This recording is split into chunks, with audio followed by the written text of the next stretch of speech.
Hello friends समस्त की मोर नमस्कार जय जगन्नाथ। तो ठाकुर पूजा समय रे आखिरे लुहा आसिले किंबा छिंक आसिले कौन संकेत मिले तो जानिले आपण आश्चर्य हेबे। तो चलतु वीडियोटी को आम स्टार्ट करवा डेरी न करी। ठाकुर पूजा करने द्वारा लोक मानक सुख शांति प्राप्त होगा सह से मनस्कामना पूर्ण होता है। तेबे पूजा प्रार्थना करिबारे केतेक विधि विधान रही जहाँ पालन करने द्वारा आम जीवन में उचित फल प्राप्त होता है, जीवन में मंगल प्रभाव पड़ी थाए। आज चलतु से पूजा पाठ विषय रे आमे किछि जानिबा।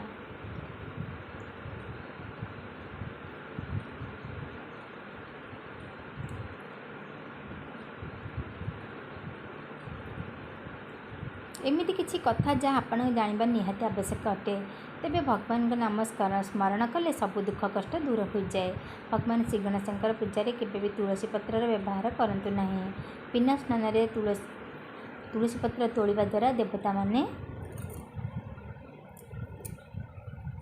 ताकू स्वीकार करती नहीं। मध्याह्न पर केबे भी तुलसी पत्र व्यवहार करने ग्रहण करने उचित नुहे। रविवार दिन दुब घास छिंडा द्वारा अमंगल होता है। केतकी फूल भगवान महादेव पाखे केवल जागर पूजा ही लगे, अन्य कौन दिन लगे नहीं।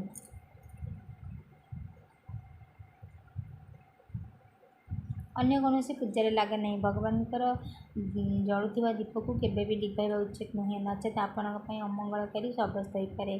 तरल जाइए घी और अति पतला चंदन ठाकुर पूजा लगेबा अनुचित अटे। पूजा समय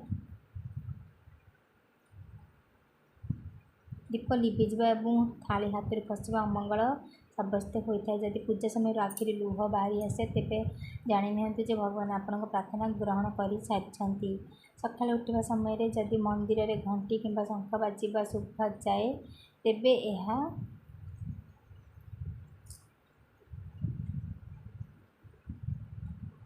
आपण शुभ समय सूचना देता है। खराब परिस्थिति चलता समय जदि झिंटिका देखा जाए तेरे शुभ संकेत देता है। घर सब परिष्कार रखु, पूजा घर सर्वदा सफा रखु, सत्यर साथ दिंतु, सत्य कथा कहतु, अन्याय मान न्याय रुहतु।